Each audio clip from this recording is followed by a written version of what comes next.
সবাইকে শুভেচ্ছা জানিয়ে আমরা অন্যদেশী পডকাস্টের নতুন আরেকটি এপিসোড শুরু করতে যাচ্ছি। সবাইকে সালাম, আসসালামু আলাইকুম। এবং আমি মির্জা আহমেদ শরীফ, আমার সাথে আছে Ahmed. Hello, hi, I'm Ahmed. I'm co-host for Under the Street. হ্যাঁ, আমরা আজকে অন্যদেশী পডকাস্টে আবার হচ্ছে আগের কিছু এপিসোডের মতো আমরা আজকে একজন অতিথিকে আমন্ত্রণ জানিয়েছি আমাদের সাথে কথা বলার জন্য। তো আমরা মূলত যে বিষয়টা নিয়ে কথা বলতে যাচ্ছি সেটি হচ্ছে ডাকসু নির্বাচন। ডাকসু নির্বাচনের যে এবার যে ডামাডোলে ডাকসু নির্বাচন হলো সেই ডাকসু নির্বাচনে ফলাফল সেটা জাতীয় রাজনীতিতে কেমন প্রভাব ফেলতে পারে বা আসলে এটার যে মিডিয়া প্রেজেন্স আমরা দেখলাম সেই সব নিয়ে কথা বলার জন্য আমাদের কাছে মনে হয়েছে যে ঢাকা বিশ্ববিদ্যালয়ের একজন ছাত্রকে যদি আমরা সাবেক ছাত্র তাকে যদি সাথে রাখতে পারি সেটা হচ্ছে আমাদের আলোচনাটা মনে হয় আমরা আরো বেটার বুঝতে পারবো বা জানতে পারবো, আমাদের দর্শকদের জন্য সুবিধা হবে। সেই জন্য আমরা আজকে আমাদের অনুষ্ঠানে আমন্ত্রণ জানিয়েছি আমাদের আগে আসা একজন অতিথি doctor Fortune Shamim. Doctor Fortune Shamim হচ্ছেন ইউনিভার্সিটি অফ আলাবামা হ্যান্ডসভিলে একজন অ্যাসিস্ট্যান্ট প্রফেসর অফ কমিউনিকেশন এবং এর পাশাপাশি টিচার করে থাকেন নারী অধিকার বা হচ্ছে সাধারণ মানুষের যেসব দাবি দেওয়া অধিকার সেসব নিয়ে কাজ করে থাকেন। তো আমরা আমন্ত্রণ জানাচ্ছি আমাদের অনুষ্ঠানে ডক্টর ফরচুন শামীমকে। ডক্টর ফরচুন শামীম, কেমন আছেন? আছি, ভালো আছি মির্জা, ভালো আছি আহমেদ, ভালো আছি। এবং আজকে এসে কথা বলতে পেরে ভালো লাগছে আর কি। তো দেখা যাক আমরা আলোচনা কোন দিকে এগোই। হ্যাঁ, না আমরা যেটা বলছিলাম আমরা মূলত ডাকসু ইলেকশনটা নিয়ে কিছুটা কথাবার্তা বলবো। হয়তো ডাকসু ইলেকশনটা বোঝার চেষ্টা করব। ডাকসু ইলেকশনের ফলাফল We'll try to হ্যাঁ। ওই ডাকসু ইলেকশনের মাধ্যমে আমরা আসলে আগামী যে মেইন ইলেকশন হবে ফেব্রুয়ারিতে যেটা ওইটাও we'll try to understand মানে এটার সাথে কোনো রেলেভেন্স থাকতে পারে নাকি। তো সেটাই। প্রথমেই আমরা হয়তো ফরচুন শামীমের কাছ থেকে যে বিষয়ে জানতে চাবো যে নির্বাচন হয়ে গেল, ডাকসু ইলেকশন হইলো, সে ডাকসু ইলেকশনের ফলাফল আমরা পেয়ে গেলাম পরের দিনই এবং সেই ফলাফল হয়তো কারো কাছে প্রত্যাশিত, কারো কাছে অপ্রত্যাশিত, বিভিন্ন জনের কাছে বিভিন্নভাবে এই ফলাফলটা দেখা দিয়েছে। অনেকে হয়তো আশা করে নাই যে, যেমন আমি নিজেও ব্যক্তিগতভাবে আশা করি নাই এত বড় আকারের একটা বড় ব্যবধানে শিবির বা সাবিক যে প্যানেল সেটা জিতে যাবে, সেটা অনেকের কাছে হয়তো অপ্রত্যাশিত ছিল। তো এই ফলাফলটা নিয়ে হয়তো প্রথমে তোমার মতামত শুনতে চাই, এরপর হচ্ছে আমরা অন্য প্রসঙ্গে আস্তে আস্তে ঢুকবো হয়তো। আচ্ছা, ফলাফল নিয়ে প্রথম কথা হচ্ছে আমি যে প্রেডিকশন করেছিলাম সেটা পুরোপুরি ভুল হয়েছে। প্রেডিকশনটা কি ছিল সেটা যদি একটু আমার প্রেডিকশন ছিল, আমি অনেকের সাথে কথা বলেছি, বিভিন্ন জনের সাথে কথা বলে আমাদের যে প্রেডিকশন ছিল সেখানে কে আসবে আমরা জানতাম না, কিন্তু আমরা ধরে নিয়েছিলাম যে হচ্ছে কি শিবিরের প্যানেল আসবে না। তো এটার অন্যতম একটা কারণ ছিল যে আমরা ধরেছি যে জগন্নাথ হলের ভোট ভেরিয়েবলস হিসাবে মহিলা হলের ভোট, হ্যাঁ, নারীদের ভোট আমরা হচ্ছে কি ভেরিয়েবলস হিসাবে ধরেছি। তারপর হচ্ছে কি তোমার ছাত্রলীগ না, কিন্তু আওয়ামী পরিবার বা আওয়ামী মনস্ক মানসিকতার পরিবারের ছেলেদের ভোট যারা হচ্ছে কি শিবিরকে ঠেকানোর জন্য ভোট দিতে যাবে তাদেরকে আমরা ধরেছি। সবকিছু মিলে মানে এটা খুব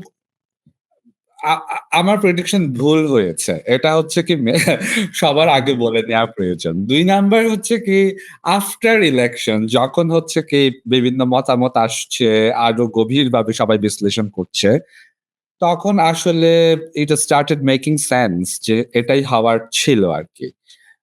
এবং আমি মনে করি নির্বাচন সুষ্ঠু হয়েছে। আমি মনে করি ছাত্রছাত্রীরা আসলেই শিবির সমর্থিত প্যানেলকে ভোট দিয়ে জয়ী করেছে এবং গণতন্ত্রে যেহেতু বিশ্বাস করি ফলে এটা মেনে নিতেই হবে এবং এটা আমি মেনে নিয়েছি। আমাদের কোনো দ্বন্দ্ব আছে? আমি অ্যাকচুয়ালি আমরা last time we were talking আপনার সাথে যে লাস্ট এপিসোড করেছিলাম, তো I was also doubtful about the popularity of জামাতে ইসলাম, বাট আমার এটার ব্যাপারে আমি যেটা দেখেছি মানে এটা জাস্ট পার্সোনালি দেখেছি মানুষের সাথে কথা বলে যে Jamaat it's really popular in Bangladesh right now. মানুষের ট্র্যাডিশনাল যে দুই দলের যে একটা তার উপর যে একটা ট্রাস্ট ছিল বা কিছু ছিল, এগুলো আসলে মানুষের যা দেখতেছে তাদের উঠে গেছে। তারা আওয়ামী লীগ নিয়ে যেই কথা বলে সেই কথা তারা দলকে নিয়েও বলে। যাতে মানে বিএনপি নিয়ে ওই কথাই বলে। হ্যাঁ, তো এর জন্য I kinda expected যে এরকমই একটা রেজাল্ট আসবে। কারণ the guy Sadiq Kayum he was kind of popular running from there. আগেও তার নাম অনেকবার আসতেছিল। তো I kinda expected this to happen. But এখানে আপনি যেটা বললেন যে সুষ্ঠু হয়েছে। মানে এটা কি মানে past historically মানে আগেও কি এরকম কিছু আ মানে ইলেকশনে কি দেখা গেছে নাকি যে সুষ্ঠু বলতে আমি বুঝিয়েছি যে মানে মোটামুটি অ্যাকসেপ্ট করার মতো একটা নির্বাচন হয়েছে।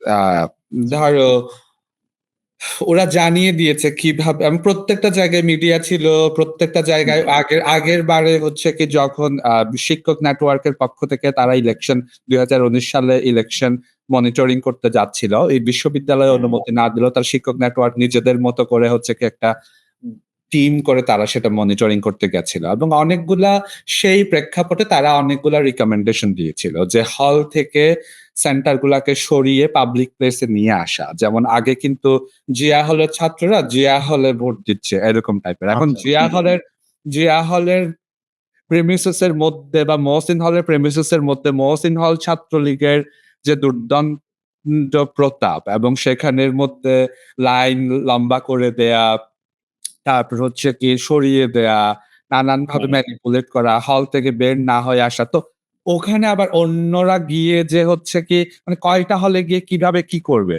তো সেই জায়গা থেকে এবার নির্বাচন মানে ইলেকশন সেন্টার গুলোকে হলের বাইরে নিয়ে এসেছে। টিএসসি তে এনেছে, শারীরিক শিক্ষা কেন্দ্রের মধ্যে এনেছে। হ্যাঁ, হ্যাঁ। এই উদয় এই স্কুলেও মনে হয় একটা করেছে। উদাহরণ হলে স্কুলে করেছে। করেছে। ফলে হলের ওই হলের ভেতর যে আধিপত্য কায়েম করা যায় বা ইঞ্জিনিয়ারিং করা যায় সেগুলার থেকে হচ্ছে কি এই জিনিসগুলা তো ওনারা আমলে নিয়েছে নির্বাচন হুম। যারা করেছে এবং প্রত্যেকটা ক্ষেত্রের মধ্যে মোটামুটি মিডিয়া ছিল এবং এত সহজ তো না যে মানে সবার যেহেতু দৃষ্টি ছিল এক্সাক্টলি যে আমরা এখানে আমি তোমাকে হয়তো এই প্রশ্নটাই আরেকটু তোমার কাছে এলাবোরেটলি অ্যানসার শুনবো। আমি আরেকটু যদি ইনফরমেশন এড করি। যে আমরা দেখলাম নির্বাচনের দিন রাতেই বিএনপি পন্থী যে ক্যান্ডিডেট আবিদ তারা হচ্ছে পর্যন্ত বলল, প্রত্যাখ্যান করলো এবং হচ্ছে দিনের বেলা তার একটা ভিডিও দেখা গেল যেখানে সে ঢাকা ইউনিভার্সিটির একজন নির্বাচন কমিশনের সাথে ইনভলভ একজন স্যারকে বলছেন যে আপনারা শেখ হাসিনাকেও ছাড়িয়ে গেছেন। এবং রাতের বেলা আরেকটা দেখলাম আমরা উমা ফাতেমা ও বলার চেষ্টা করলো যে বয়কট এই ইলেকশন দ্যাট ইলেকশন বয়কট। তাহলে এই যে তাদের কাছ থেকে যে আমরা বয়কট বা হচ্ছে নির্বাচনের কারচুপির কথা শুনছি, এটা কি শুধুমাত্রই একটা মানে বিতর্ক সৃষ্টি করার জন্য বা হচ্ছে আমি এটা বলার জন্যই বলা? নাকি তারা এটা মনে করছেন যে এটা আসলে ইলেকশন ইঞ্জিনিয়ারিং হয়েছে? আম এটাকে কিভাবে দেখি আমরা? যে এই পরাজয় মেনে নেওয়ার মানসিকতাটারই কি বেসিক্যালি কারচুপি এবং প্রত্যাখ্যানের দিকে নিয়ে যায়? নাকি হচ্ছে সরি না মানার মানসিকতাটা, পরাজয় না মানার মানসিকতাটাই কি ওদিকে ঠেলে দেয়? নাকি আসলেই ইলেকশন ইঞ্জিনিয়ারিং বা কিছু হয়েছে এই ব্যাপারে এখন তো যেটা বলছিল? আমার মনে হয় তাই। কারণ আ আবিদ বা উমামা ছাড়া অনেকেই তো মেনে নিয়েছে। মেঘমল্লার তো বলেছে যে, "যেটা হয়েছে, হয়েছে। কালকে থেকে আবার রাস্তায় নেমে আন্দোলন জারি রাখবো।" ইমি মেনে নেয়নি। আবার অনেকেই মেনে নিয়েছে। কিন্তু ওভারঅল আমি যেটা বলছি যে, একটা ইলেকশন যে 100% স্বচ্ছ বা সুষ্ঠু হয় এরকম তো না।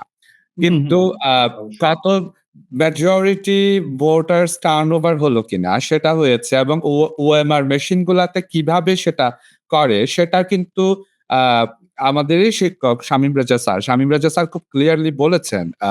উনি বলেছেন যে ১ম এ একটা কাগজ দিয়ে আমরা স্যাম্পল টেস্ট করি যে মেশিনটা সেটা ধরতে পারছে কিনা। এরকম আরেকটা স্যাম্পল টেস্ট করি। আমরা ৫ টা ১০ টা পর্যন্ত স্যাম্পল টেস্ট করে রিডিং গুলো আসছে কিনা আমরা ১ম এ দেখি। সেগুলাও তারা বিভিন্ন সাংবাদিকদেরকে বা মিডিয়াকে দেখিয়েছে। দেখানোর পরেই হচ্ছে কি তারা ভোট গণনা করেছে।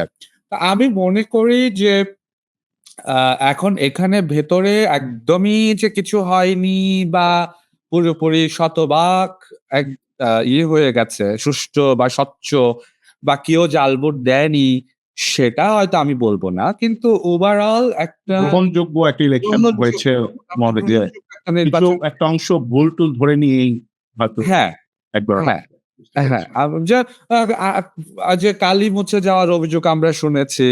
হুম, ২-১ টা ইনসিডেন্ট আমরা শুনেছি যে আগে থেকে সাদিক কায়েম বা শিবিরের প্যানেলে ক্রস দেয়া ছিল। সেরকম কিছু অভিযোগ আমরা পেয়েছি। কিন্তু সেটা তো ম্যাসিভ আকারে আসেনি। এমন তো না যে হুম, ১৫ জন, ২০ জন, ৫০ জন এসে হচ্ছে কি সেই অভিযোগ করেছে। তো এবং এখন হ্যাঁ, ওই প্রেক্ষিতে বলছি যে মোটামুটি গ্রহণযোগ্য স ইলেকশন হয়েছে এবং এই ফলাফল সবাই আমি একটা মানে আমি এখানে আমি আর আমার যে co-host আছেন Mirza Sohel we're not with Dhaka university clarify করতে চাই। বাট ফর মি আমি যেটা দেখছি পার্সোনালি যে ফার্স্ট টাইম একটা ডাকসু ইলেকশন নিয়ে এত মিডিয়ার হইচই, চারিদিকে মিডিয়া কভারেজ মানে দেখতেছি যে প্রথম আলো print media Prothom Alo they are also showing live এগুলা দেখাচ্ছে। সো এটা নিয়ে what do you think? Like এটা নিয়ে এত হইচই এটার হইচইয়ের কারণ হচ্ছে কি মানুষ না মানে ভোট দেওয়ার জন্য ক্ষুধার্ত হয়ে আছে। এবং আহমেদ এটাতে শুধু ঢাকা বিশ্ববিদ্যালয়ের ডাকসু তো একটা গুরুত্বপূর্ণ বাংলাদেশের রাজনীতিতে। এটা বাদ দিলেও শিল্পী সমিতির নির্বাচন নিয়েও মিডিয়ার হইচই ছিল ২ বছর আগে। জায়েদ খান হবে না মিশা সওদাগর প্যানেল জিতবে? এটা নিয়ে বাংলাদেশের মিডিয়ার যে আ চরম আভারেজ হ্যাঁ, বা উত্তেজনা। হ্যাঁ, এটা হচ্ছে কি এটার কারণ হচ্ছে বাংলাদেশে তো আমরা দীর্ঘ ১৫-২০ বছর মানে ভোটের সুষ্ঠু বা ভোট কি জিনিস আমরা দেখিনি। আমি আমার জেনারেশনে আমি তো কখনো হুম। ভোট দিতে পারিনি। এই ছেলেপেলেগুলো কোনদিন ১৫ বছর ধরে। এখন আমি গতবারও এই শোতে এসে বলেছিলাম তোমাদেরকে যে ধরো বুড়িঙ্গামারি বা একদম প্রত্যন্ত গ্রামে পঞ্চগড়ের সেই মানুষটা ভোট দেওয়ার জন্য ক্ষুধার্ত। কারণ তুমি যে ঢাকা শহরে ফ্লাইওভার করেছো, সেই ফ্লাইওভার উনি চড়েন না। সেই ফ্লাইওভারের আ ইউটিলিটিটা উনি ভোগ করেন না। উনার কাছে রাজনীতি বলতে যে পাওয়ার সেটা হচ্ছে ৫ বছরের মাথায় উনি একটা ভোট দিতে পারে। তো আওয়ামী লীগ সরকার যেহেতু সেটা কেড়ে নিয়েছিল, মানুষ কিন্তু সবাই খুব ক্ষুধার্ত ভোট দেওয়ার জন্য। মানে উন্মুখ হয়ে আছে ভোট দেওয়ার জন্য। ফলে এখানে মিডিয়াও হচ্ছে কি সেটা দেখিয়েছে হ্যাঁ, যে যতভাবে সম্ভব। আরেকটা ব্যাপার হচ্ছে ট্রান্সপারেন্সি র একটা ব্যাপার ছিল। কারণ আমি মনে করি যে যেহেতু শোনা যাচ্ছিল যে জামাত শিবিরের প্যানেল এবং তাদের যে নির্বাচনী প্রচারণা সবকিছু মিলে শিবিরের আ যে শক্তিশালী অবস্থান তারা জানান দিচ্ছিল।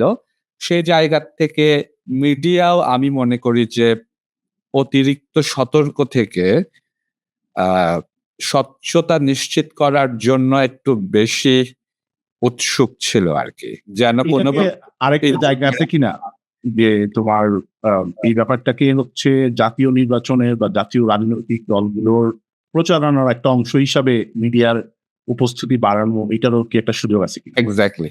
এটাও একটা ব্যাপার। কারণ এই ইলেকশনটাও যদি সুষ্ঠুভাবে না হতো, তাহলে বাংলাদেশে পরবর্তীতে একটা সুষ্ঠু নির্বাচন হওয়ার সম্ভাবনা নিয়ে এক ধরনের আ শঙ্কা বা এক ধরনের সন্দেহ তৈরি হওয়ার সম্ভাবনা আছে। যেই কারণে ঢাকা বিশ্ববিদ্যালয়ের প্রশাসন থেকেও কিন্তু বারবার ভাইস চ্যান্সেলর সাহেব চেয়েছেন যে একটা সুষ্ঠু নির্বাচন হোক। এবং তুমি দেখবা যে ওনারা কিন্তু আ আর্মি নামাতে চেয়েছিলেন। তো আমি নিজে বিরোধিতা করেছি। কারণ আমি মনে করি যে জরুরি অবস্থা ছাড়া কোন ধরনের এবং রাষ্ট্রীয় খুব গুরুত্বপূর্ণ সংকট ছাড়া একটা ডাকসু নির্বাচনের জন্য আর্মি নামানোর দরকার নেই। কিন্তু ওনাদের জায়গা থেকে যে সংশয় বা সংকটটা ছিল সেটা হচ্ছে যে এই ইলেকশন যদি কোনোভাবে আ বানচাল হয়ে যায় বা এখানে যদি হুম। কোনোভাবে এটা নষ্ট হয়ে যায়, তাহলে জাতীয় ইলেকশনের দিকে যে মানুষের আশা আকাঙ্খা তৈরি হয়েছে, সেটার মধ্যে একটা ভাটা পড়ে যাবে।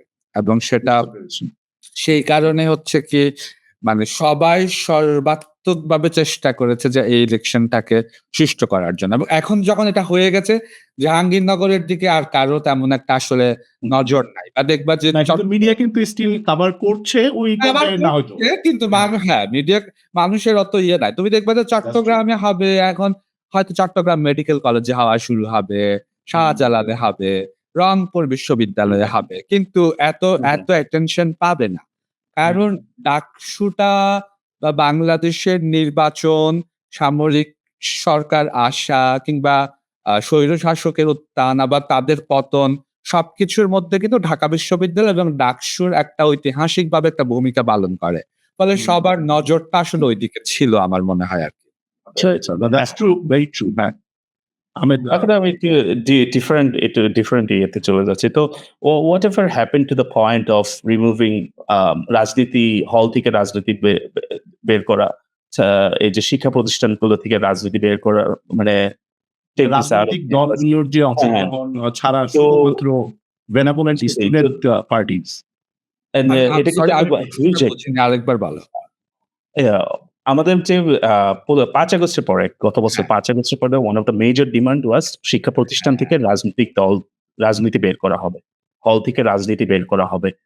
তো ডোন্ট ইউ থিংক লাইক এই যে ডাকসু যে ইলেকশন হলো, অফকোর্স দলের আন্ডারেই হয়েছে, তো ইন্ডিপেন্ডেন্ট প্রার্থী ছিল মাত্র 2 জন।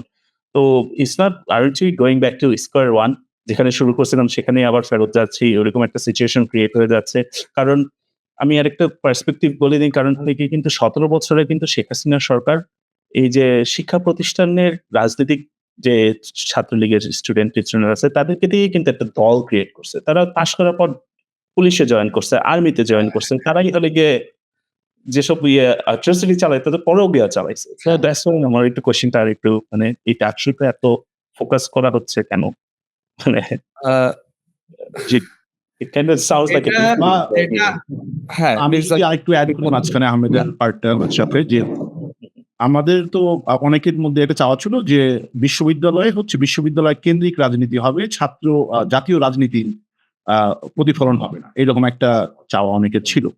সেই জায়গাটাই হয়তো আমি জানতে চাচ্ছি যে তাহলে আমরা সেইটা কি আসলে বাদ দিলাম কিনা, আমরা কি সেটা হয়নি তো। রাজনীতিটাই সেটা তো শেষ পর্যন্ত হয়নি এবং আমি যত অ্যানালাইসিস পড়ছি সেখানে তো অনেকেই বলছে যে এটা জামাত শিবিরের এক ধরনের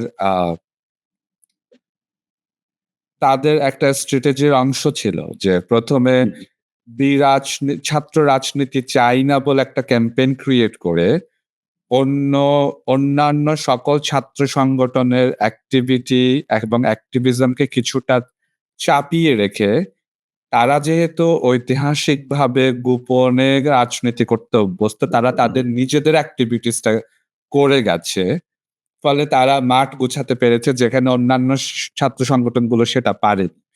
তো বিশ্ববিদ্যালয়ে ছাত্র রাজনীতি বন্ধ করে দিলে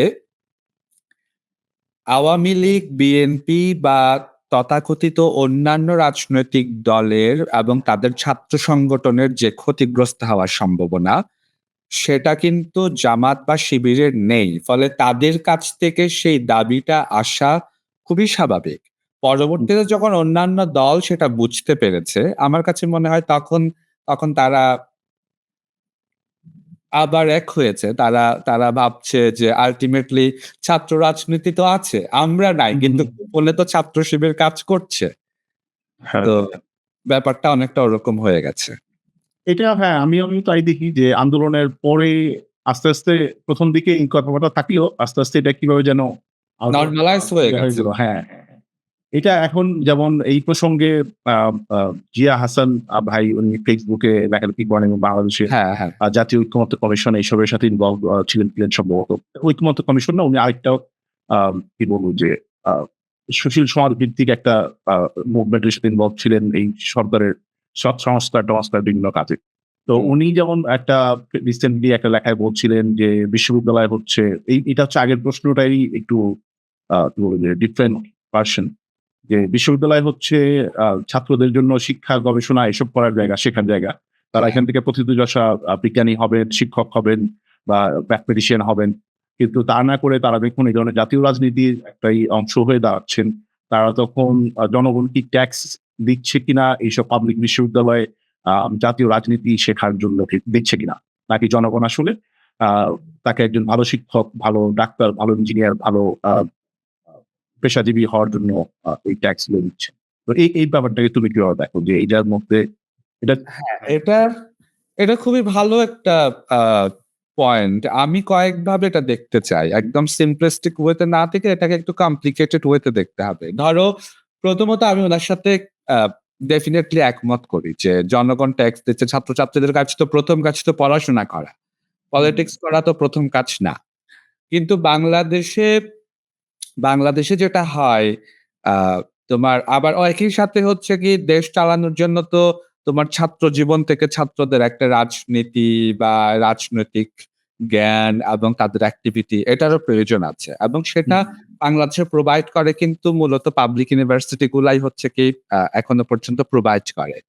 আ আমাদের আমাদের দেশ তো ধরো ডেমোক্রেটিক্যালি এমন পর্যায়ে পৌঁছে নাই, যেখানে মানে অক্সফোর্ড ইউনিয়নের মতো বা ক্যামব্রিজ ইউনিয়নের মতো ছাত্র রাজনীতি করে তারা সরাসরি আ দেশে কন্ট্রিবিউট করবে। এরকম জায়গায় কিন্তু আমাদের প্রতিষ্ঠানগুলা বা গণতন্ত্র ওই পর্যায়ে পৌঁছেনি। আচ্ছা। আমাদের আমাদের দেশে এখনো পর্যন্ত রাজনীতিতে আ এখন এসে মানে আওয়ামী লীগ সরকারের এসে আমরা দেখেছি যে ব্যবসায়ীর ছেলেরা যাচ্ছে, নেতারা যায় সেটা ঠিক আছে। কিন্তু মেজরিটি অংশ কিন্তু এখনো যদি একটা ছেলে ধরো তুমি আ কুড়িগ্রামে জন্মগ্রহণ করা একটা ছেলে, তুমি বাংলাদেশের প্রধানমন্ত্রী হতে চাও একদিন। তো তুমি কিভাবে প্রধানমন্ত্রী হবা বাংলাদেশে? বাংলাদেশের প্রধানমন্ত্রী হবার তোমার অনেকগুলা উপায়ের একটা উপায় হচ্ছে কি তুমি রাজনীতি করতে এবং তুমি একটা সময় গিয়ে ঢাকা বিশ্ববিদ্যালয়ে পড়তে গিয়ে সেখানে হচ্ছে গিয়ে তোমার ছাত্র রাজনীতি করতে এটা তোমার জন্য একটা সহজ পথ। অর্থাৎ আমি আচ্ছা। বলতে চাচ্ছি যে বাংলাদেশে যদি কোনো একটা ছাত্র বা কোনো একজন নাগরিক রাজনৈতিক ক্যারিয়ার করতে চায়, তাহলে হচ্ছে কি শিক্ষা প্রতিষ্ঠানে ছাত্র রাজনীতি করে সে রাজনীতির অনেক উপরের দিকে যেতে পারে। তো এই জায়গাটা যদি তুমি বন্ধ করে দাও, তাহলে যেটা হবে যে আরো বেশি করে নেতার ছেলে নেতা হবে, শিল্পপতির ছেলে নেতা হবে। সাধারণ এই যে আমার তোমার গ্রাম থেকে মফস্বল থেকে উঠে আসা ছেলেদের রাজনীতিতে যাওয়া এবং রাজনীতিতে সম্পৃক্ত হওয়ার যে সম্ভাবনা, সেটাকেও এক ধরনের সংকুচিত করে ফেলা। তো আমি মনে করি পুরোপুরি ফোকাসটা পড়াশোনা না হয়ে রাজনীতি হওয়া উচিত না। কিন্তু রাজনীতিটা থাকা উচিত। থাকা আচ্ছা, উচিত আচ্ছা। সেই ছাত্রদের জন্য ১। ২ নাম্বার বাংলাদেশের সরকার যেহেতু এখনো পর্যন্ত আমরা অত বেশি ডেমোক্রেটিক্যালি ওরকম জবাবদিহিতা, অ্যাকাউন্টেবিলিটি, স্বচ্ছতা নানান কিছু নিয়ে আমাদের সমস্যা আছে। সরকারকে এক ধরনের প্রশ্নের মুখোমুখি রাখা বা অ্যাকাউন্টেবল রাখার জন্য বিশ্ববিদ্যালয়ের এই ছাত্ররা বিশ্ববিদ্যালয় ক্ষেত্রিক আ ডাকসু টাইপের সংগঠনগুলা কিন্তু তোমার সরকারকে জবাবদিহির মধ্যে রাখতে পারে। ফলে এটারও দরকার আছে। কারণ আমাদের গণতন্ত্রকে যদি আমরা সামনে নিয়ে যেতে চাই, একটা স্টেবিলিটির দিকে নিয়ে যেতে চাই, এই জবাবদিহিতা নিশ্চিতকরণের জন্য কিন্তু বিশ্ববিদ্যালয়ের ছাত্ররা একটা খুবই দারুণ একটা ফোর্স এবং ডাকসু টাইপের জায়গা হচ্ছে কি একটা দারুণ একটা ফোর্স। এগুলা বন্ধ করে দিলে তুমি আ আল্টিমেটলি স্বৈরাচারের বিরুদ্ধে রাস্তায় নামাবে কিভাবে? কারা নামবে? তোমার কোটিপতি শিল্পপতির ছেলেরা, নেতার ছেলেরা কি নামবে? তা এইখানে কি তাহলে তোমার কথা থেকে আমি যদি ২ টা পয়েন্ট তুমি অনেকগুলো পয়েন্ট বলছো। এর মধ্যে ২ টা পয়েন্ট নিয়ে হয়তো দেখি যে একটা হচ্ছে আমাদের যে রাজনৈতিক আ মেইনস্ট্রিম দলগুলো আছে, সেই দলগুলো অনেকটা এই প্রাতিষ্ঠানিক ঘাটতিটা পূরণ করতে পারছেন না। যে তাদের হ্যাঁ। যে রাজনীতি শেখানোর যে দরকার, তাদের কর্মীদের বা সাধারণ নাগরিকদের রাজনৈতিক ট্রেনিং এর মাধ্যমে বলতে চাচ্ছি যে রাজনীতি করার প্রক্রিয়াটা শেখানো এবং তাদেরকে দলে সম্পৃক্ত করার যে চেষ্টা, সেই স্ট্রাকচারটা নাই বা ফ্রেমওয়ার্কটা নাই বলেই তাদেরকে শুধুমাত্র বিশ্ববিদ্যালয় কেন্দ্রিক রাজনীতির উপরেই নির্ভর করতে হচ্ছে। এই যারা শিক্ষিত অনেকটা তাই। শ্রেণী ওদের রিক্রুট করার একটা বড় ফিল্ড হচ্ছে কি বিশ্ববিদ্যালয়ের ছাত্ররা। আচ্ছা, আচ্ছা, আচ্ছা। কারণ আচ্ছা এইটাতে হচ্ছে তাইলে মনে হয় রাজনৈতিক দলগুলোর একটা জায়গা আছে তারা এখানে ইমপ্রুভ করার বা হচ্ছে তারা এই ধরনের একটা ফ্রেমওয়ার্ক তৈরি করে। যেটা আমার ধারণা শিবির কিছুটা করে হয়তো। শিবির আ করে। শিবির আরো শিবিরের যেটা মাধ্যমে করে সেটা জামাত হচ্ছে ইসলাম। ধরো এটা নবনীতা চৌধুরীর খুব ভালো সুন্দর একটা এক্সপ্লেনেশন দিয়েছে যে ধরো আ আরো কয়েকজন এটা নিয়ে লেখালেখি করেছে। আ ছাত্রদের রাজনীতি করার মধ্যে বা অন্যান্য রাজনৈতিক দলের রাজনীতি করা এবং জামাত শিবিরের রাজনীতি করার মধ্যে এক ধরনের সোশ্যাল ডেভেলপমেন্ট অ্যাক্টিভিজমের একটা পার্সপেক্টিভ আছে। অর্থাৎ তারা হচ্ছে কি মাঠে, মাঠে ছড়িয়ে কোন ছেলের আ হলে থাকতে না পেরে কোনো একটা জায়গায় বাসস্থান দরকার, কোন ছেলেটার পানির ফিল্টার দরকার, কোন মেয়েটার হচ্ছে কি ঢাকা শহরে একটা আবাসস্থল দরকার, কোন মেয়েটার কোচিং ক্লাস দরকার, কোন মেয়েটার প্রাইভেট টিউটর দরকার। অর্থাৎ তারা টেন্ডারবাজির বাইরে, চাঁদাবাজির বাইরে সামাজিক কাজকর্মের মধ্যে হচ্ছে কি জামাত শিবির তাদের রাজনীতিকে বিস্তার করতে পেরেছে। যেটা বাংলাদেশের অন্য কোনো রাজনৈতিক সংগঠন করতে পারেনি। ফলে আ তাদের তাদের সংগঠনের ছেলেদেরকে ঢাকা বিশ্ববিদ্যালয়ে পড়ে ডাকসু ইলেকশন করেই রাজনীতিতে আসতে হবে এরকম না। কিন্তু ছাত্রলীগ বা ছাত্রদল থেকেই কিন্তু বিএনপি বা আওয়ামী লীগের মেজরিটি আ প্রোডাক্ট যায় পরবর্তীতে রাজনীতিতে। জামাতের সেটা দরকার নাই। কারণ জামাতের মাঠের রাজনীতি, মাঠের ডেভেলপমেন্ট এক্টিভিটিস বা সোশ্যাল এক্টিভিটিস এর মধ্য দিয়ে এক ধরনের নেতৃত্ব তুলে আনে। তারা হচ্ছে কি অনেকটা এটা অনেকটা হচ্ছে কি তোমার হোম গ্রোন, ফিল্ড গ্রোন এরকম আরকি। আচ্ছা, আচ্ছা। মানে এমনি যেটা যে আপনি আমরা যেটা কথা বলতেছিলাম সেটা হলো গিয়ে যে অ্যাক্টিভিজম বা গভর্নমেন্ট অ্যাকাউন্টেবিলিটির জন্য হচ্ছে প্রতিষ্ঠানগুলো যে ইনভলভড এই যে ছাত্র রাজনীতির এই ফ্রন্ট গুলা। But historically in last 35 years like এরশাদের মুভমেন্টের পর থেকে কিন্তু আমি গভর্নমেন্ট অ্যাকাউন্টেবিলিটির সাথে কিন্তু কোনো কানেকশন তেমন আর দেখি না। কারণ ডাকসু ছিল না তো। সেটাই মানে আমি ওইটাই বলতেছি যে এরপরের থেকে যে হলে কি 1991 ফর সাবসিকুয়েন্ট গভর্নমেন্ট আসছে they always used it as a tool instead. হ্যাঁ। মানে এটা একটা পলিটিক্যাল টুল হিসেবে যেখানে হলে কি তারা রুখে দাঁড়াবে and they become the weapon for the public against the public. এটা আমি যেটা লক্ষ্য করছি। আচ্ছা, আমি এখানে একটু কথা বলি। এটা খুব দারুণ একটা পয়েন্ট এনেছো আহমেদ। এটা হচ্ছে মেঘমল্লার বসুর একটা নির্বাচনের একটা ইশতিহারের মধ্যে একটা এরকম দাবি ছিল যে ডাকসুর ভিপি তো উনি কিন্তু প্রেসিডেন্ট কিন্তু ডাকসুর অনুযায়ী পদাধিকার বলে প্রেসিডেন্ট হচ্ছেন বিশ্ববিদ্যালয়ের ভিসি। তো মেঘমল্লার যেটা বলছিল যে ওরা নির্বাচিত হলে সেটা ভাইস চ্যান্সেলরকে আর কোনো পদাধিকার বলে রাখবেন না। কারণ হিস্টোরিক্যালি যেটা দেখা গেছে যে ঢাকা বিশ্ববিদ্যালয়ের মতো প্রতিষ্ঠান বা যেকোনো পাবলিক ইউনিভার্সিটিতে যেটা হয়, যারা সরকার গঠন করে সেই সরকারের দলীয় মদতপুষ্ট কিছু লোকজনকে পুরস্কার স্বরূপ ভাইস চ্যান্সেলরের পদটা দেয়া হয়। এখন ডাকসু যেহেতু সরকারের মুখোমুখি অবস্থান নিবে, সরকারের সমালোচনা করবে, সরকারের কাছ থেকে দাবি দাওয়া আদায় করে আনবে, ছিনিয়ে পারুক বা কথা বলে পারুক বা যেভাবে পারুক আদায় করে নিয়ে আসবে এবং না দিলে গ্যাঞ্জাম করবে সরকারের সাথে। ফলে সরকার যেটা চায় যে ডাকসু বন্ধ থাকুক এবং বন্ধ রাখার জন্য ওনারা ব্যবহার করে ভাইস চ্যান্সেলরকে। কারণ ওনার অনুমতি ছাড়া বা ওনার অনুমোদন ছাড়া ডাকসু ইলেকশন সম্ভব না। তো তুমি যেটা বলছো যে এরশাদ সরকারের পর আমরা পাইনি কেন? পাইনি কারণ সরকার গ্যাঞ্জাম চায়নি। সরকার জবাবদিহিতার মধ্য দিয়ে যেতে চায়নি এবং এই যেতে না চাওয়ার ক্ষেত্রে কারা এটা তৈরি করেছে? আমার মনে আছে আমরা যখন 2009, 10, 11 সালে আমরাও ডাকসু চাই বলে আন্দোলন করেছি। সাংবাদিকতার করিডোরে, কলাভবনের ভেতরে। তখন থেকেই কিন্তু এক ধরনের মুভমেন্ট হচ্ছিল।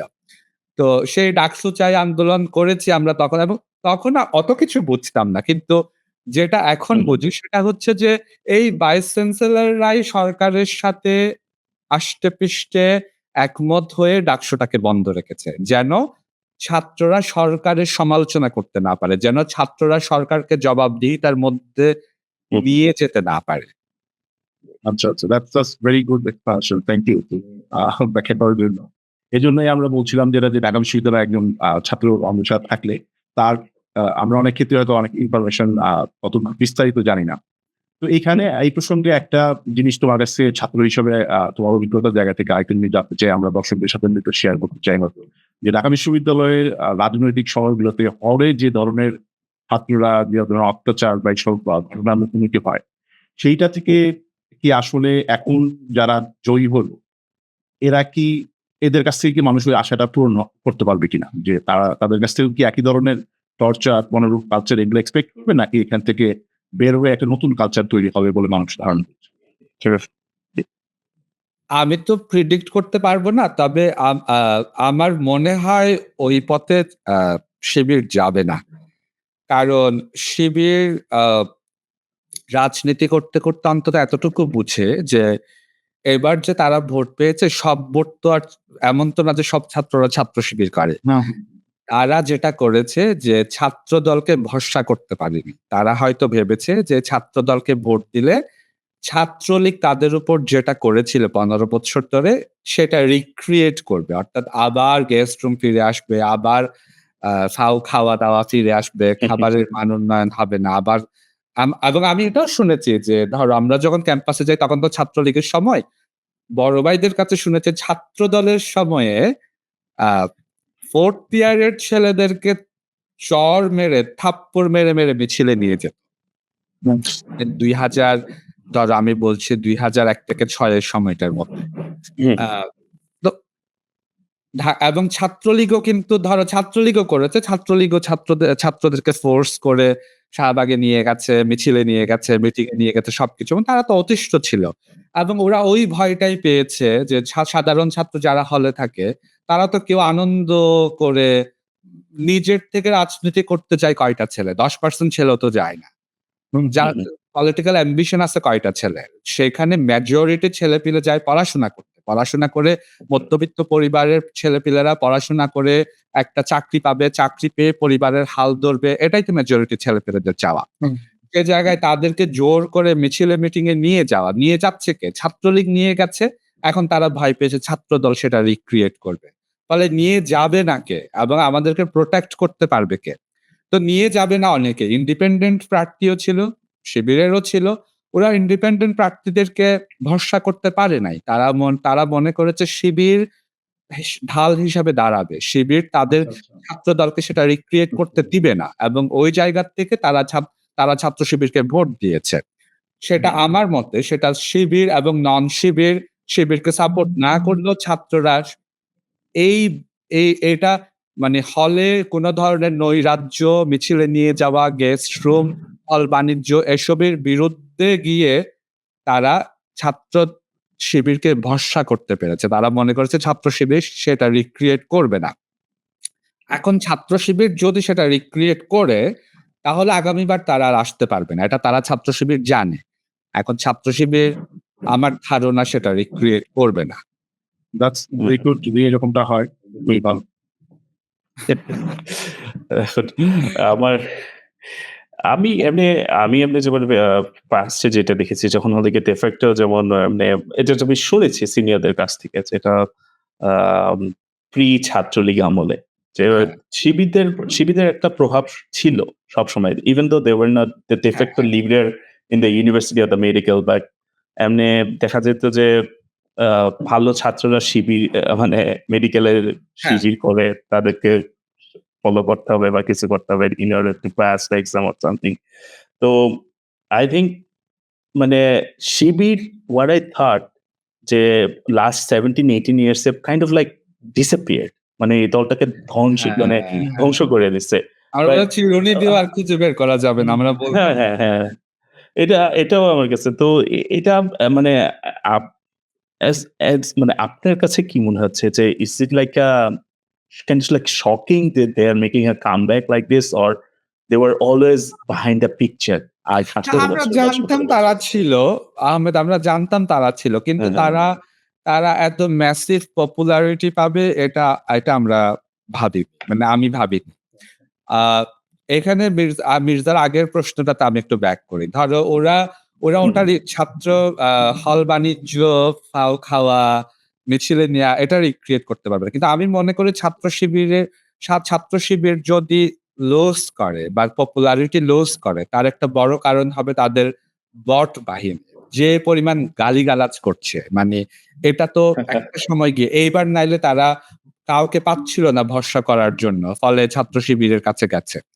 ইন্ডিপেন্ডেন্ট কোন প্রার্থীরা যদি একটা দল করে, একটা গ্রুপ করে ছাত্রছাত্রীদেরকে নিশ্চয়তা দিতে পারে যে আমরা ঢাল হয়ে দাঁড়াবো এবং আমরা আর তোমাদেরকে মিছিলে নিব না, এবং আমরা এই বট দিয়ে প্রতিদিন গালাগাল করা, মেয়েদেরকে স্লাট শেমিং করা, এগুলার বিরুদ্ধে আমরা তোমাদেরকে প্রোটেকশন দিব, ছাত্র শিবির আবার হারবে। এবং এখন যেটা দরকার যে ছাত্র শিবির যদি আমার মতে তারা যদি এই স্লাট শেমিং, বট দিয়ে মানুষকে গালাগাল করা এগুলা বন্ধ করতে না পারে এবং তাদের আসল যেটা ট্রু কালার যে নারী পর্দা, ছাত্রছাত্রীদের প্রেম করার জায়গায় গিয়ে বাধা না দেয়া, আমি এগুলা বলছি কারণ এগুলো আমি দেখেছি মহসিন হলে 2005 সালে 2টা ছেলে মেয়ে একসাথে বসে আছে, ওখানে গিয়ে শিবিরের ছেলেরা ভাগবা দিচ্ছে।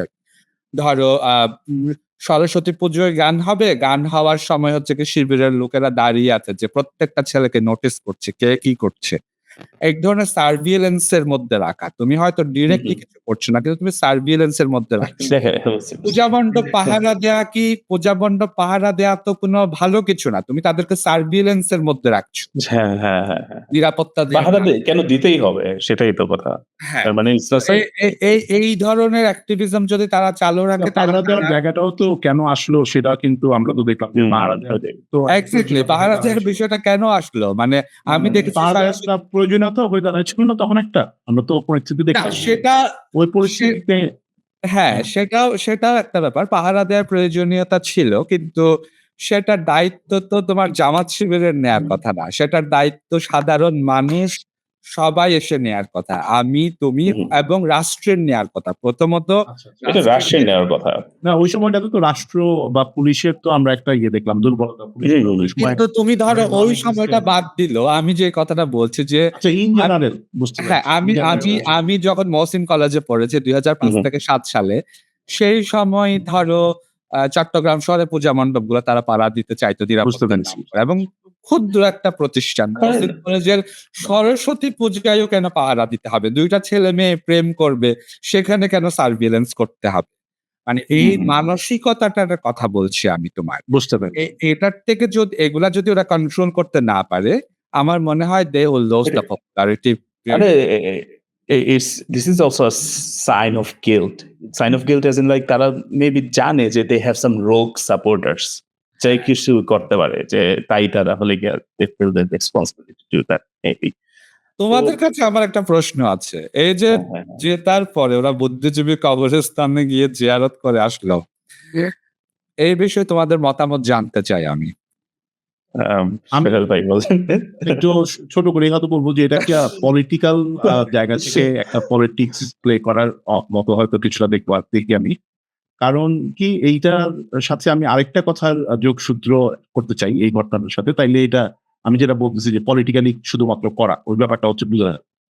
যে আমরা দেখলাম গতকালকে খালেদ মহিউদ্দিন ওনার একটা শোতে হচ্ছেন জামাতের একজন নেতা ছিলেন, আমি ওনার নাম এই মুহূর্তে মনে করতে পারছি না, দেখলাম যে নাস্তিক ডেকেছে, হ্যাঁ নাস্তিক ডাকলেন এবং হচ্ছে উনি বললেন একটা কথা যে প্রসঙ্গটা আমি বলতে যাচ্ছিলাম, খালেদ মহিউদ্দিন সাহেব উনি জিজ্ঞেস করলেন যে আপনারা কি কখনো ক্ষমা চেয়েছেন কিনা, বা ক্ষমা চেয়ে থাকলে কিভাবে চেয়েছেন।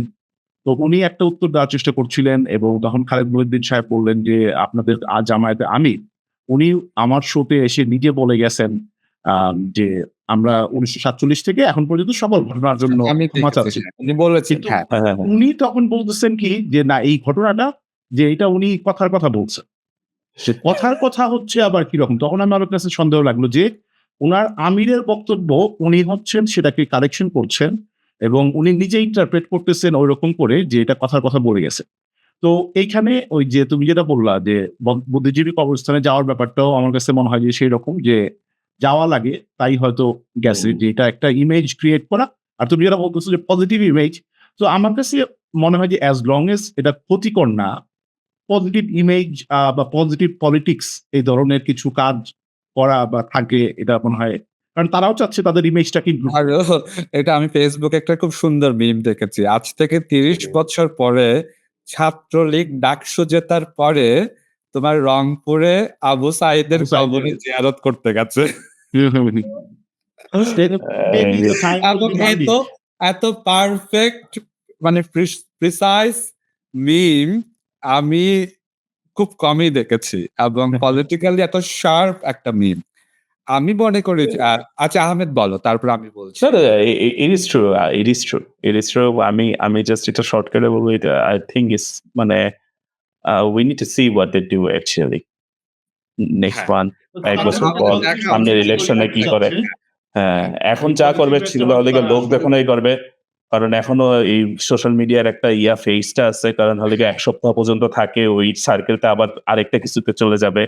সো এর মধ্যেই যতটুকু ফটো করে নিতে পারি। So, Exactly. let's see what আমারও they do মনে হচ্ছে next. দেখা উচিত যে আসলে দেখতে হবে যে কোন কারণ কোনো কিছু না দেখে অবজার্ভ না করে এই মুহূর্তে হচ্ছে কি এত কিছু বলার কিছু নাই হ্যাঁ, ওভারঅল এমনিতে বাইরে থেকে দেখতে গিয়ে আমার কাছে সাদিক কায়েমকে যথেষ্ট ধীর স্থির একটা শান্ত টাইপের একটা ছেলে মনে হয়েছে আমার কিন্তু সাদিক কায়েম সে মানে ওর ইমেজটার কথা বলছি যে এটা খুব ইম্পর্টেন্ট রাজনীতিতে আমার ওই 14 তারিখ সরি বুদ্ধিজীবী কবরস্থানে যাওয়ার ব্যাপারে আমার কাছে মনে হয়েছে যে এখানে যে পলিটিক্সটা জামাত শিবির করতে চাচ্ছে সেটা হচ্ছে তুমি দেখবা যে বঙ্গবন্ধুর বাড়িতে আগুন লাগাবো কিন্তু বুদ্ধিজীবী কবরস্থানে গিয়ে হচ্ছে কি আমরা জিয়ারত করে আসবো এবং এটার মধ্যে এক ধরনের পলিটিক্স আছে সূক্ষ্ম পলিটিক্স সেটা হচ্ছে কি মুক্তিযুদ্ধকে যেহেতু তারা সরাসরি ফেলে দিতে পারছে না মুক্তিযুদ্ধ থেকে খুব প্রিসাইসলি বঙ্গবন্ধু এবং আওয়ামী লীগকে আলাদা করে মুক্তিযুদ্ধের অন্যের অবদানগুলোকে গ্লোরিফাই করে সেটাকে ধরে রাখার মধ্য দিয়ে এক ধরনের রাজনীতি করা ধরো বুদ্ধিজীবী তার আওয়ামী লীগ না বুদ্ধিজীবী গন্ত আর বঙ্গবন্ধু না ফলে তারা হয়তো এটা খুব ক্লিয়ারলি জানাতে চাচ্ছে যে ঠিক আছে ৭১ প্রশ্নে বঙ্গবন্ধু এবং আওয়ামী লীগ এই দুইটা বিষয় ছাড়া আমরা বাকিটুকু নেগোশিয়েট করতে রাজি আছি আমি এভাবে ব্যাপারটাকে দেখি আর কি। খুবই চমৎকার একটি ইন্টারপ্রিটেশন এবং there's good possibility যে হয়তো তারা তুমি যেটা বললে তাদের ইন্টেনশনটাকে তাদের অ্যাকশনের মাধ্যমে দেখাচ্ছে বা থিওরিটাকে তারা হ্যাঁ। সামনে নিয়ে আসছে হয়তো তাদের কাজে Because 1971 sentiment is never gonna go away. So Exactly. maybe এটাও বুঝে one গেছে way or another way হ্যাঁ। কিছু থাকতেছে এটা যেটা বুঝে বিএনপি গেছে। অলরেডি 71 আবার 71 রিএস্টাবলিশ is not করতেছে। gonna go so we need an alternative route or our version হ্যাঁ, need their our version, version of their version of 71, exactly. Where BN they will make their own heroes and Yeah. they can portray or demonstrate their own version of heroes and own Yeah. version of demons.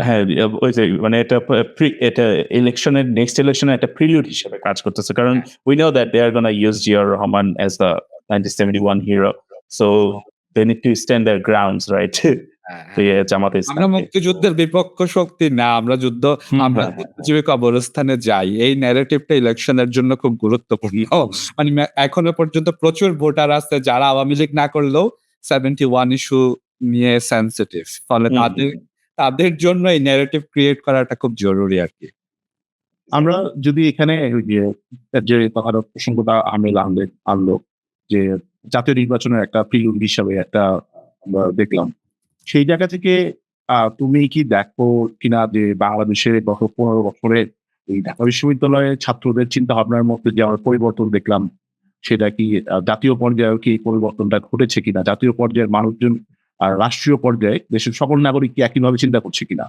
যে খুবই ভালো প্রশ্ন আমার মনে হয় করছে কারণ technology ইউটিউবের ভিডিও মানুষের মনোজগতের কি পরিমাণ পরিবর্তন করে ফেলেছে রাজনৈতিক সচেতনতা এবং ভোটিং বিহেভিয়ারের কি পরিমাণ পরিবর্তন করে ফেলেছে সেটা আমাদের কাছে রিসার্চ ডাটা নেই কিন্তু আচ্ছা সোশ্যাল সায়েন্টিস্ট এবং আমি মনে করি যে হচ্ছে কি এবং মিডিয়া যেহেতু আমরা পড়ি মিডিয়া বিহেভিয়ার কাল্টিভেশন এগুলা নিয়ে আমরা কথা বলি যে মিডিয়া কতটুকু মানুষের ভোটিং বিহেভিয়ার চেঞ্জ করে এগুলা নিয়ে সেই জায়গা থেকে একটা বিশাল পরিবর্তন এসেছে এবং সেই বিশাল পরিবর্তনের একটা প্রকাশ তো আমরা দেখলাম জুলাই অভ্যুত্থান। এতগুলা মানুষ নেমেছে। মানে গার্মেন্টস এর লোক সেও পিনাকির ভিডিও দেখে। সেও জানে রাজনীতি। তো ওই জায়গা থেকে হচ্ছে গিয়ে বাংলাদেশের মানুষ এখন ওই আওয়ামী লীগ বিরোধী ফটোশপ করা শেখ হাসিনার হাতে অটল বিহারী বাজপেয়ী আ চুমু খাচ্ছে বা হিলারি ক্লিনটন এসে এই ন্যারেটিভ গুলা এখন মানুষ আর আমার মনে হয় না খাবে আরকি। তো এখন যেটা হচ্ছে মানুষ সচেতন হয়েছে। মানুষ মুক্তি চায় এবং তোমার সবচেয়ে বড় কথা হচ্ছে কি জানো মির্জা? আমার মনে হয় যে পরিমাণ দাম মানুষ তেল কিনতে পারে না। তেল ছাড়া রান্না করে খাচ্ছে মানুষ বাংলাদেশে, জানো? মানে পানি দিয়ে তেল ছাড়া রান্না করে খাচ্ছে মানুষ। তেল এফোর্ড করতে পারছে না। তো এই জায়গা থেকে মানুষ একটা আ মুক্তি চাচ্ছে আরকি। আমার কাছে মনে হয়। না, এখন দেখা যায় আমরা যদি ভবিষ্যৎ ভালো হয়, আমরা হয়তো নির্বাচন তো সামনে আসছে খুব কয়েক মাসের মধ্যেই। সেখানে আমরা হয়তো শীঘ্রই জানতে পারবো মানুষজনের মনের চাওয়ার যে প্রতিফলন। তুমি যেটা বললাম, আমাদের সার্ভে নাই, সেই সার্ভেটার রেজাল্ট আমাদের সামনে চলে আসবে। তো আমরা আস্তে, আস্তে অনুষ্ঠানের শেষ দিকে চলে আসছি প্রায়। ফরচুন অনেকগুলা গুরুত্বপূর্ণ পয়েন্ট তুললো আর আমাদের সাথে শেয়ার করলো। আহমেদ যদি শেয়ার করো প্রথম দিকে।